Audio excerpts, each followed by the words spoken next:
로마서 8장 31에서 39절 하나님의 말씀을 들으십시오. 그런즉 이 일에 대하여 우리가 무슨 말하리요? 만일 하나님이 우리를 위하시면 누가 우리를 대적하리요?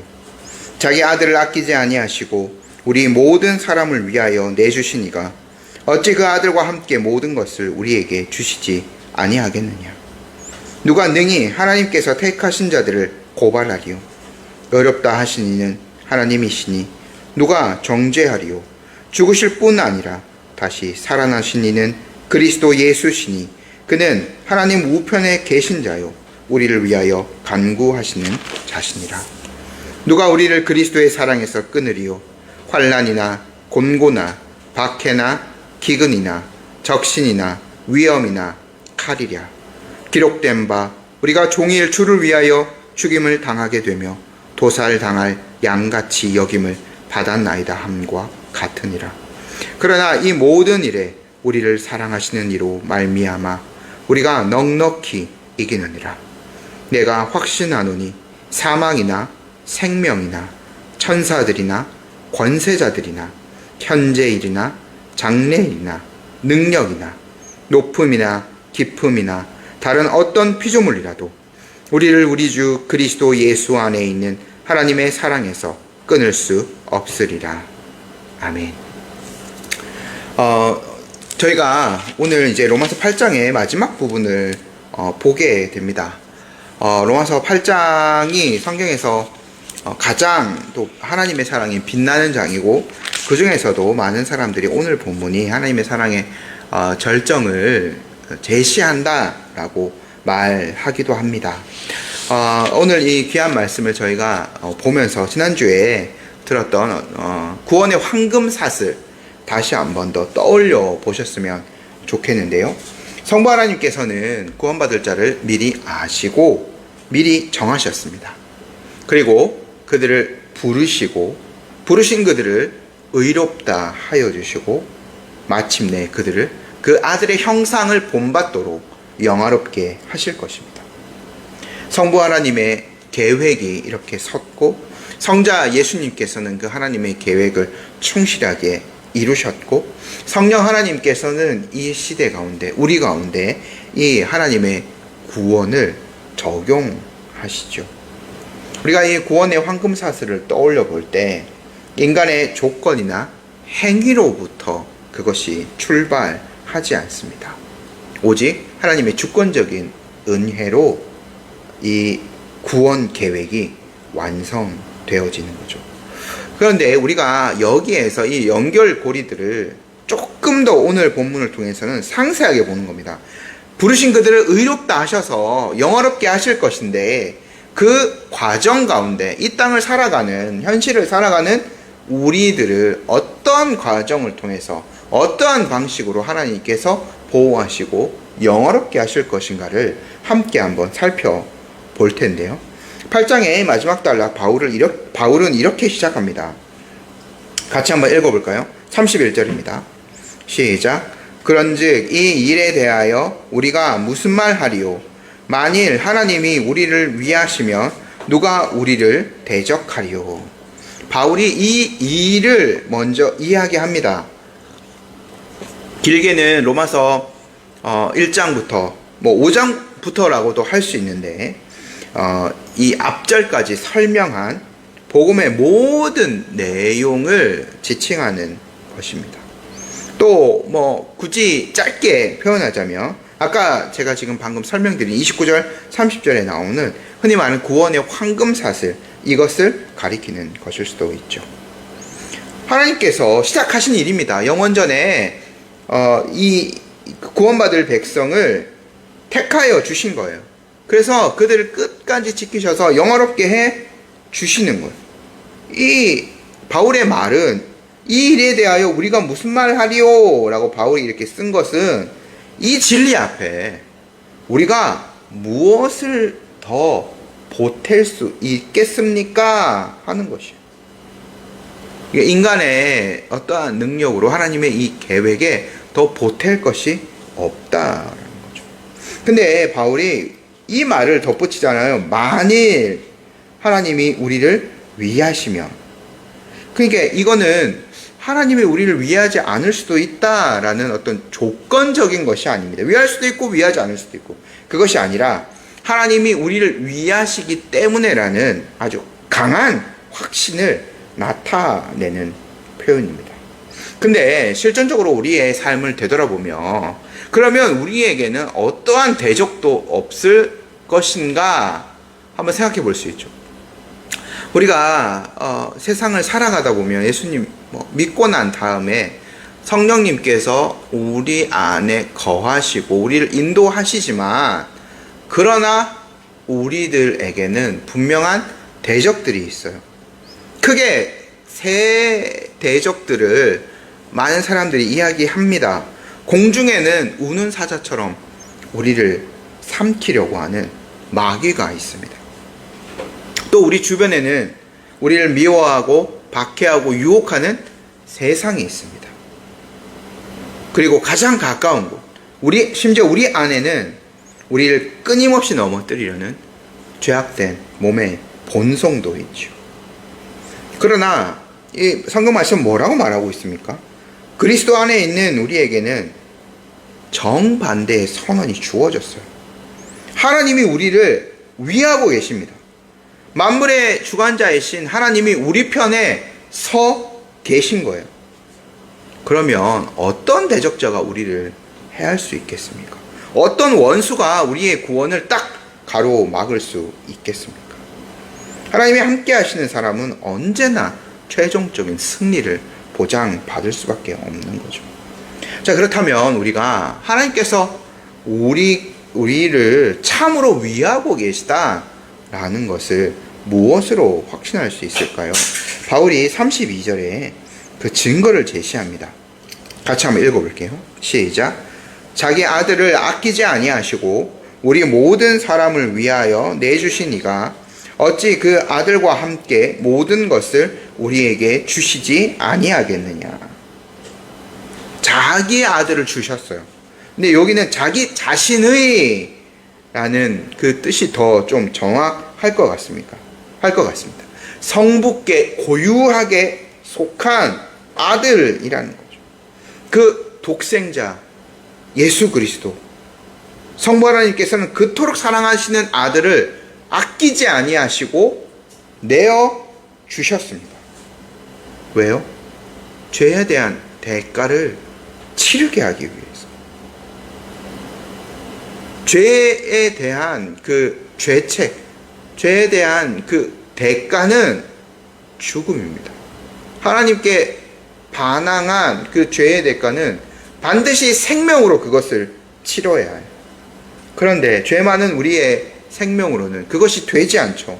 그래서 하나님께서는 사랑하시는 아들을 인간의 몸을 입고 그 죄에 대한 진노, 사형을 받게 하신 거예요. 우리를 대신해서 하나님의 진노를 예수님께서 십자가에서 맞으신 거죠. 하나님은 죄에 대한 진노를 온전히 자신의 아들에게 쏟으셨습니다. 그 공의가 만족되어야 되기에 한치도 물러서지 않으셨죠. 그러나 우리가 오해해서는 안 됩니다. 십자가는 하나님의 자비가 완전히 사라진 자리가 아닙니다. 무섭고도 끔찍한 그런 측면만 있는 것이 아닙니다. 도리어 하나님의 공의와 사랑이 가장 어우러지게, 가장 밝게 빛난 자리이죠. 진노는 자신의 아들에게 임했습니다. 하나님의 자비는 그 그리스도의 의를 덧입는 우리에게 임했습니다. 그래서 성부 하나님께서 그 아들을 내어주신 그 행위 자체가 아버지의 가장 큰 사랑을 보여주신 것이죠. 십자가에서 하나님의 사랑은 절정을 이루었습니다. 여기에서 바울이 이러한 논증을 펼쳐가는 거예요. 가장 큰 것을 주었어요. 그러면 나머지 작은 것들, 가장 좋고 귀한 것을 줬는데 나머지 그 딸려져 있는 그것들이 아까워서 안 주겠습니까? 하나님께서 가장 귀한 선물인 그의 아들을 우리를 대신해서 내어주셨죠. 그렇다면 우리의 그 구원의 완성을 위하여서 나머지 필요한 것들을 아끼시겠습니까? 아니요. 모든 것들을 다 내어 주실 겁니다. 그래서 자신의 아들을 믿는 그 의를 덧입은 백성들을 온전히 거룩하게 해 나가실 겁니다. 하나님은 모든 것을 사용하시죠. 심지어 성도의 환난과 아픔까지도 재료를 사용하셔서 그 구원을 완성하는 데 이루어 가십니다. 계속해서 하나님께서 성도의 구원을 어떻게 이끌어 가시는가 한번 볼까요? 33절 말씀 같이 한번 읽어보겠습니다. 시작. 누가 능히 하나님께서 택하신 자들을 고발하리요 의롭다 하시니는 하나님이시니. 아까 세 원수들을 말씀드렸습니다. 여기에 고발하는 사람, 고발하리요, 누가 고발하리요 라고 나오죠. 이 디아볼로스라는 단어가 참소자 또는 고발자라는 뜻입니다. 또 사탄, 그 우두머리인 사탄은 대적자라는 뜻이죠. 이러한 자들이 밤낮으로 우리의 죄를 지적합니다. 하나님 앞에 참소하죠. 세상도 우리를 비방해요. 네가 어떻게 그렇게 살아가느냐라고, 또 교회가 어떻게 그러느냐라고 비방합니다. 심지어 우리의 양심조차 우리를 고발하지 않습니까? 우리를 정죄하지 않습니까? 우리가 넘어질 때마다, 우리가 은밀하게 죄를 지을 때마다, 악한 생각을 품고 우리의 양심이 그것을 깨달을 때마다 이렇게 외치지 않나요? 네가 그러고도 예수님 믿는 사람이냐? 네가 하는 짓을 한번 자세히 살펴봐. 네가 하는 짓, 그 나쁜 짓을 보고도 하나님이 가만히 계신다면 그건 진짜 하나님이 아닐 거야. 네가 하는 짓 보면 하나님은 너를 버릴 거야 라고 우리를 고소합니다. 그러나 성도 여러분, 이 모든 고발은 하늘 최종적인 법정에서 기각됩니다. 이유는 하나예요. 고소하는 자가 아무리 많아도, 아무리 많은 제목으로 고소를 해도 판결하시는 분이 하나님이시기 때문입니다. 우리의 최고 재판장이신 하나님께서 이미 예수 그리스도의 덧입혀진 의 때문에 너는 의롭다라고 판결해 주셨어요. 그래서 바울이 의롭다 하시니는 하나님이시니 라고 말하고 있죠. 아들을 내어주셔서 대신 형벌을 받고 그가 온전하신 순종으로 얻은 의를 우리에게 주셨기 때문에 그리스도의 덧입혀진 의를 보시고 우리에게는 의롭다라고 선고해 주신 거예요. 이 판결을 뒤집을 법정은 어디에도 없는 거예요. 그래서 우리가 이사야서 50장에 그 고난받는 종처럼 담대하게 이렇게 외칠 수 있는 겁니다. 나를 의롭다 하시는 이가 가까이 계시니 나와 다툴 자가 누구냐라고요. 자, 그리고 계속해서 바울이 논증을 제시합니다. 34절에서요. 믿는 자들에 대한 정죄가 불가능한 이유를 4가지 점층적으로 제시를 해주고 있거든요. 34절 저희 같이 한번 읽어보겠습니다. 누가 정죄하리요? 죽으실 뿐 아니라 다시 살아나신 이는 그리스도 예수시니 그는 하나님 우편에 계신 자요 우리를 위하여 간구하시는 자신이라. 자, 정죄가 불가능한 첫 번째, 그리스도께서 우리를 대신하여서 죽으셨기 때문입니다. 말씀드렸죠. 이로 인해서 하나님의 공의가 온전히 충족되었어요. 더 이상 우리를 정죄할 근거는 남아있지 않습니다. 두 번째, 바울이 뭐라고 말하냐? 다시 살아나셨어요. 예수님께서 다시 살아나셨습니다. 이 예수님의 부활은 예수 그리스도의 대속 사역이 성부 하나님의 편에서 온전히 받아들여졌다는 것을 의미합니다. 세 번째, 그리스도께서 지금 하나님의 우편에 계세요. 이건 시편 110편 1절 말씀의 성취라고 볼 수 있는데, 하나님 우편에 계신다는 건 동등한 권능을 소유하고 계시다는 거예요. 온 우주를 다스리는 통치권이 예수님께 있다는 거죠. 네 번째, 그리스도께서 지금도 우리를 위하여서 간구하사 대제사장으로서 하늘 성소에서 우리를 위하여 중보하고 계십니다. 또 십자가의 공로를 오늘 우리의 삶에 지속적으로 적용하시며 우리를 붙들고 계세요. 우리의 재판장이신 그분께서 친히 우리를 위하셨어요. 우리를 위해서 피를 흘려주셨습니다. 우주의 통치자께서 친히 우리를 대신해서 변호해주고 계세요. 그러므로 감히 어떠한 세력이 우리를 정죄할 수 있겠습니까? 이어서 바울은요, 약간 시선을 이제 옮겨갑니다. 이제는 좀 33, 34절은 차가운 법정에서의 다툼이었다고 하면, 이제는 실제적인 우리의 삶, 어떻게 보면 이 전쟁터 같은 우리의 삶의 현장이라고도 볼 수 있습니다. 하지만 바울의 언어도 바뀌어요. 법정적인 차가운 언어에서 격정적인 사랑의 언어로 바뀝니다. 35절 말씀 같이 한번 읽어보겠습니다. 누가 우리를 그리스도의 사랑에서 끊으리요? 환난이나 곤고나 박해나 기근이나 적신이나 위험이나 칼이랴. 여러분, 하나님의 사랑에서 믿는 백성을 끊을 것이 없어요. 근데 여기서 그리스도의 사랑이라고 표현된 것은 우리가 주님을 사랑하는 마음이 아니라, 이건 십자가에서 자신의 목숨을 내어주실 만큼 우리에게 부어주신 예수님의 변함없는 사랑을 의미하는 거예요. 그리고 난 다음에 바울이 7가지 고난을 제시하죠. 환난, 공고, 박해, 기근, 적신을 헐벗는 겁니다. 위험, 칼. 근데 이거 뜬구름 잡는 얘기처럼 바울이 요 7가지만 제시한 걸까요? 아니에요. 고린도 후서 11장을 보면 바울이 자신의 그 예전 복음 전도할 때 모습을 회상하면서 자신이 당한 고난을 이야기하거든요. 그 고린도 후서 11장에 이 7가지가 다 나와요. 실제로 바울이 몸으로 겪어낸 목록을 여기에 쓴 겁니다. 근데 이것은 그 당대에 아주 예수님의 그 믿는 자들에 대한 박해가 극렬했을 그 시기에만 있는 그러한 목록일까요? 아니요. 이거 오늘 우리에게도 낯설지 않아요. 예수님 믿는 것 때문에 사실 바르게 믿는다면 우리는 많은 대가를 감수해야 됩니다. 경제적인 불이익, 사람들의 조롱, 학교에서 나 예수님 믿는다라고 한번 공개적으로 한번 얘기해 보십시오.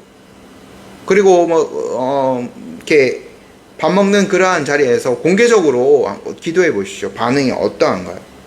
사람들의 조롱이 있을 겁니다. 그리고 우리에게는 실제적인 육신의 연약함이 있기 때문에 질병이 있죠. 경제적인 공고함도 늘 우리를 따라다닙니다.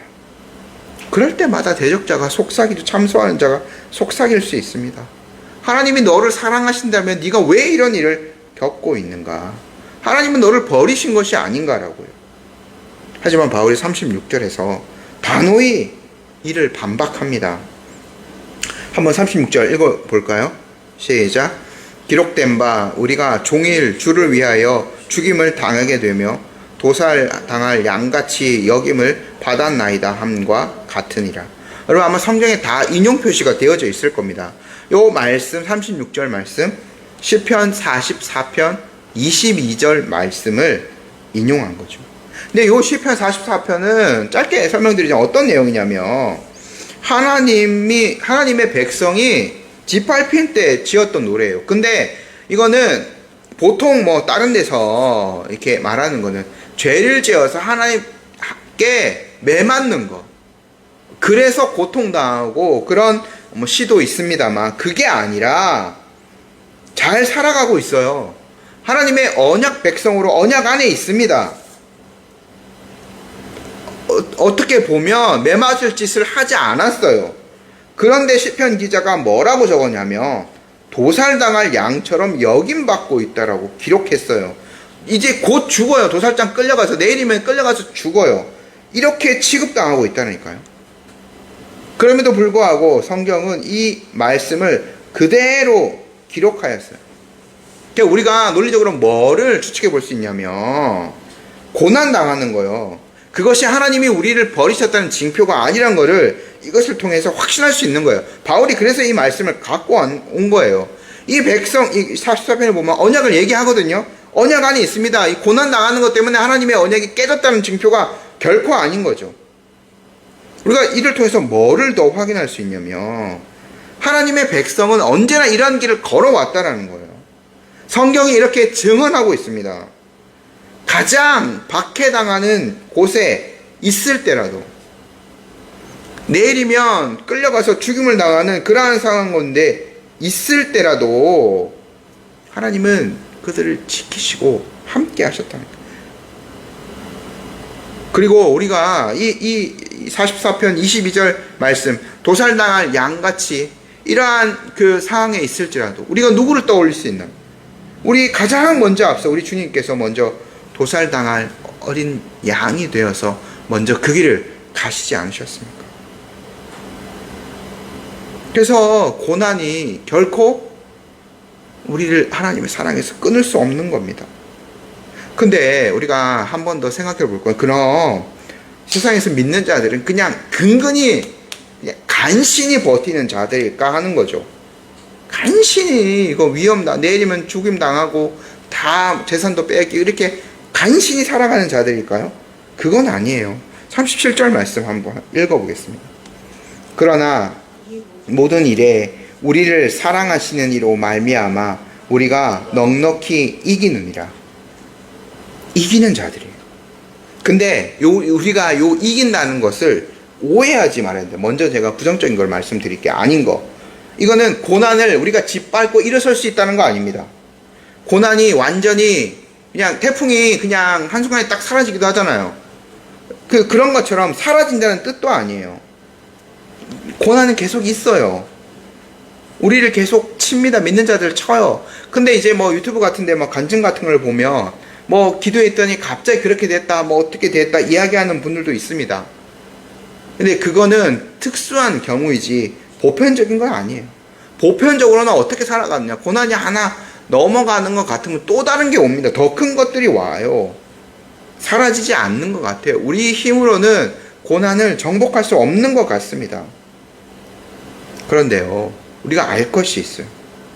그런 환난들, 우리 앞을 다가오는 파도처럼 계속 다가오는 고난들, 그것은 가장 궁극적인 목표는 달성하지 못한다라는 거예요.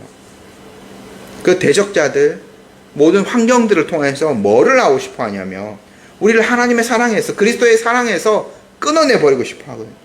그것이 원수가 누린 최종적인 목적이에요. 유혹을 통해서, 때로는 이러한 상황들을 통해서 하나님의 사랑을 저버리도록, 끊어지도록 하려고 하거든요. 그런데 그 궁극적인 목표가 무너져 버렸어요. 할 수 없는 거예요. 하나님이 지켜주시기 때문이에요. 그러므로 우리는 이미 승리한 자라고도 할 수 있는 거죠. 바울의 표현에 따르면 넉넉히 이기는 자들이에요. 어떻게 이런 승리가 가능할까요? 정신력, 우리가 얼마나 정신력이 대단할까요? 우리가 인내해서, 우리의 인내가 얼마나 대단하겠습니까? 아니요. 본문이 근거를 분명히 밝혀주고 있죠. 37절의 말씀에 우리를 사랑하시는 이로 말미암아 가능해요. 십자가에서 자신의 생명을 내어주신 그 사랑이 지금도 우리를 놓치지 않는 거예요. 가장 큰 사랑을 주셨기 때문에요. 그것이 우리를 붙들고 있기에 우리는 수많은 일들 앞에서 담대할 수 있고 넉넉히 승리할 수 있는 거예요. 바울이 이제 이렇게 결론을 선포합니다. 38절, 39절 저희 말씀 다 같이 한번 읽어보도록 하겠습니다. 내가 확신하노니 사망이나 생명이나 천사들이나 권세자들이나 현재일이나 장래일이나 능력이나 높음이나 깊음이나 다른 어떤 피조물이라도 우리를 우리 주 그리스도 예수 안에 있는 하나님의 사랑에서 끊을 수 없으리라. 내가 확신한다 라고 바울이 이야기합니다. 이것은 어떤 감정적인 격양이 아니라 복음의 진리, 지금까지 말한 그 복음의 진리를 딛고 든든하게 토대를 삼아서 선포하는 굳건한 믿음의 결론이에요.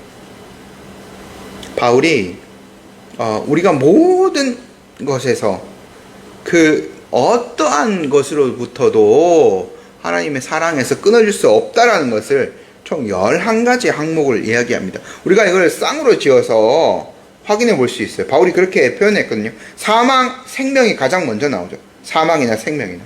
죽음의 위기를 맞든 삶의 재난을 겪든 상관없다라는 거예요. 우리의 존재 자체는, 존재의 상태는 하나님의 사랑을 끊지 못해요. 또 천사들이나 권세자들이나, 여기에 능력도 포함시켜야 될 것 같아요. 천사들이나 권세자들이나 능력이나 눈에 보이는 권력자들, 강력하게 우리를 올가매일 수 있습니다. 하지만 그도 하지 못해요.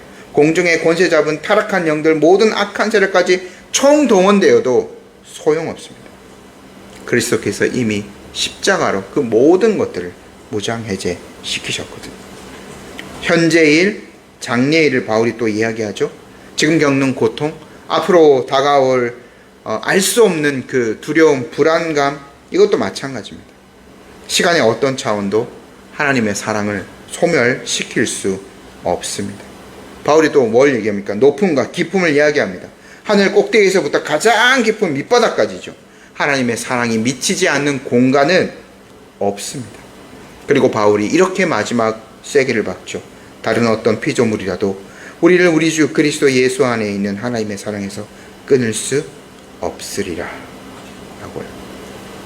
근데 어떠한 자들은 이렇게 되묻는 사람들도 있습니다. 어떠한 신학적인 사조를 지향하는 사람들은 이 11가지 목록에서 다 외부적인 것만 있지 않습니까? 신자 자신은 빠져있네요. 그러면 그 믿는 자가 스스로 믿음을 저버려서 구원을 잃을 수도 있지 않는가, 구원에서 탈락할 수도 있지 않는가, 이렇게 반박하는 사람도 있습니다. 그런데 우리가 오늘 말씀을 지난주 말씀으로부터 출발하지 않았습니까? 29절 30절 쉬운 말로 이제 황금 사슬이라고 부르는 거예요. 그게 어떻게 시작되는지 다시 한번 기억해 보십시오. 하나님께서 시작하십니다. 미리 아신 자들을 부르셨어요. 에베소서 말씀에는 창세전에 택하셨다라는 거예요. 그래서 현실 세계, 시간의 세계에서 그들을 부르셨고, 성령 하나님이 부르셔서 그들을 의롭다 해 주시는 겁니다. 그리고 그들을 아들의 형상을 본받기까지 영화롭게 해 주시는 거죠. 이 사슬에는 끊어진 고리가 결코 없습니다.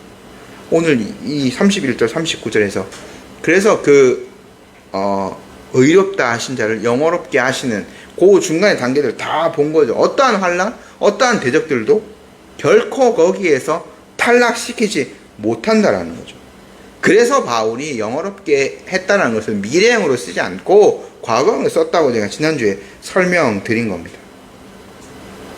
아들을 아끼지 않는 그 사랑이 이 고리를 지탱합니다.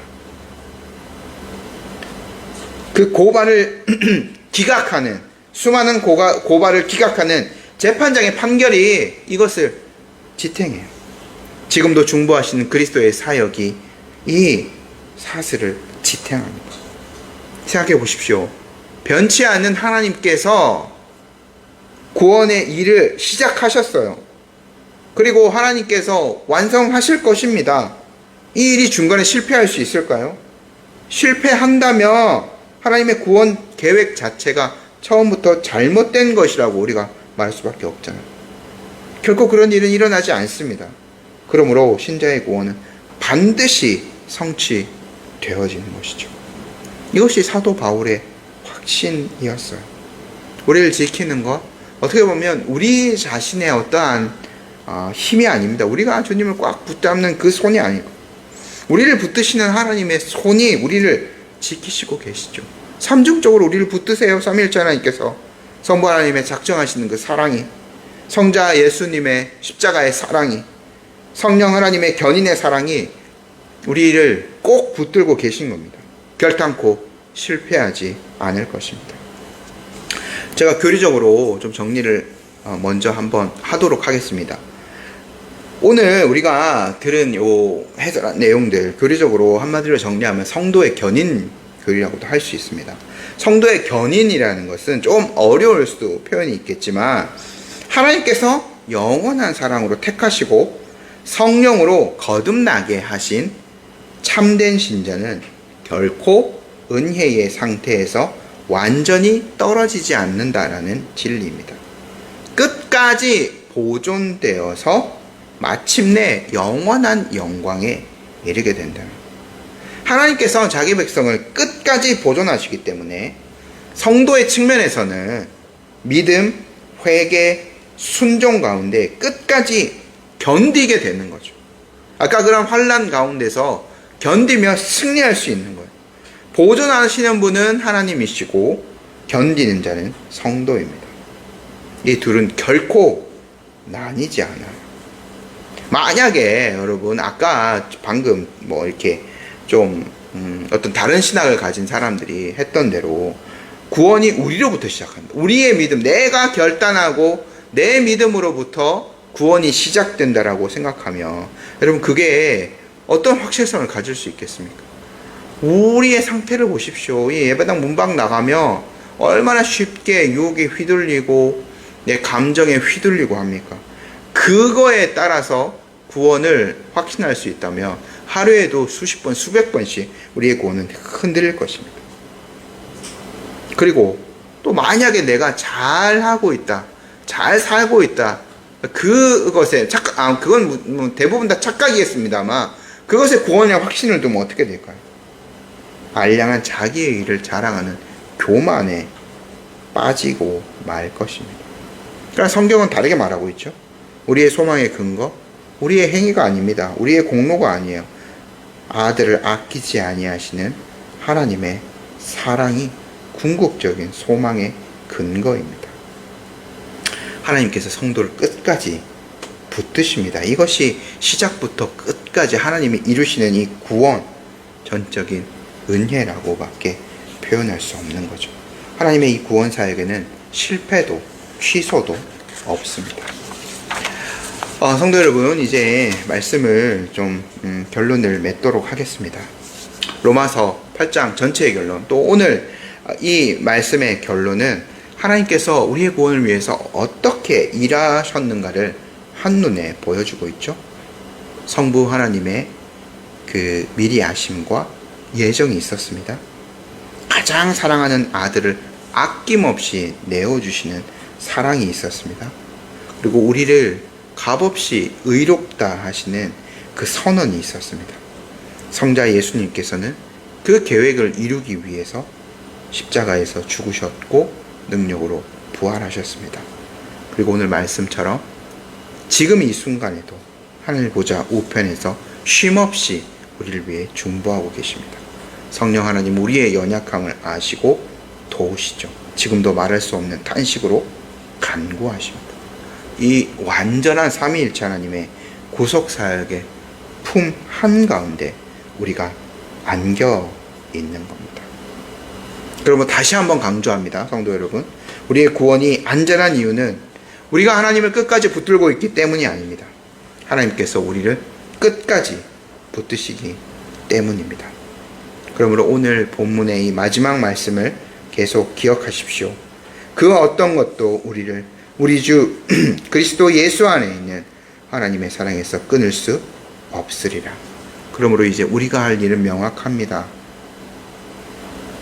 우리를 끝까지 붙드시는 삼위일체 하나님께 영광과 찬송을 온전히 올려드리는 것입니다.